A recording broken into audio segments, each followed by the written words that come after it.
Kim Wilde, you did your very first gig in Slagelse on September 10th, 1982. Yeah. Do you remember that? Well, that gig in Slagelse was a long time ago. I have a few memories of it, of course. I mean, it was the very first tour I'd ever done. We had a Danish promoter, Arne Warsaw, and he got me 6 dates here in Denmark to kind of get me on the road. And at the time, I'd had 5 big hit singles, and I had 2 albums that had done really, really well. So everyone was wondering, can she cut it live? You know, I think some people were asking, does she even sing on her records? So there was quite a lot of pressure at the time. So I do remember being, you know, under a lot of stress and, you know, very, very concerned about the whole thing. But Slagelse gave me a really great start, and then I went back to the UK and got great reviews there.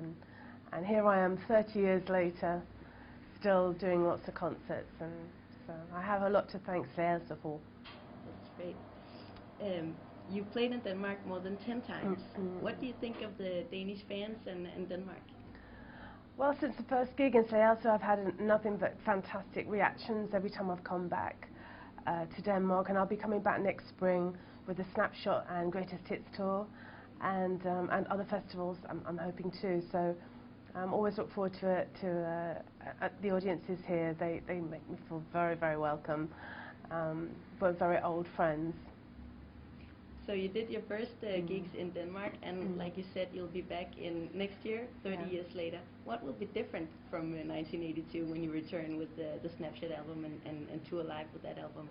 Well, 1982 was, you know, the video age. It was MTV, and although we did a pretty good job at cutting it live, I think I do a much better job now, quite frankly. I mean, in fact, we definitely do. I've got a band that I've been touring with for the last 10 years, lots of festivals, lots of concerts, lots of tours. I'm just about to go on a tour with Status Quo and Roy Wood in the UK, and so the video age is gone, really, and now it's very much about live music, and so I'm well placed to be doing live stuff. You know, I've got a great band and a lot of experience, and I think I have a stronger voice now than I had then, much stronger.